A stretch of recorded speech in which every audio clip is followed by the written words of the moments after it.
refresh, and you can see now we have welcome to PHP app connected successfully to database. So our code is checking if we are making the connection to this application, that's working just fine, and the database it is fetching, so that's also fetching just fine.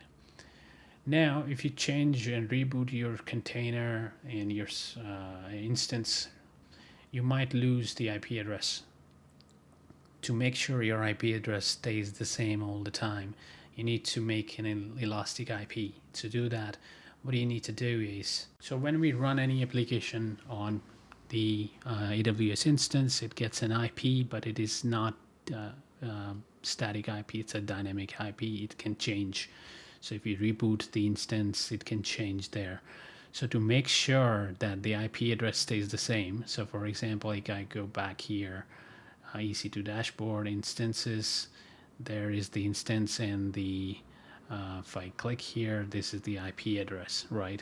Now I want to make sure, now what I do here basically, I want to make a static IP that stays the same, and whatever is the situation, it should be the same. So what I do, I go here and the elastic IP, and there I say allocate an IP, and then here I say allocate. You can give the tag name if you want, as it was given here. That's optional, but totally up to you. Allocate. Then here you say allocate elastic IP address. Oh, sorry, you need to go back. So here, this is the elastic IP assigned now. So what do we need to do? We need to click on it, and we need to associate this IP address with our instance. So click there. Now it says what do you want. We want to resource type is an instance, and we want to bind it with it. So we select that instance type. You can select it by name and ID. So I select it here, and I say associate. So I just click here, and it is binding it. So the IP address is this. Okay, so our application was running here. Now if I refresh, this should no longer be working on this port.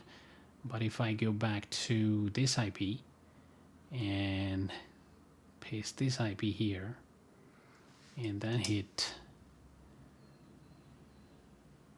you can see that application is now running on this port.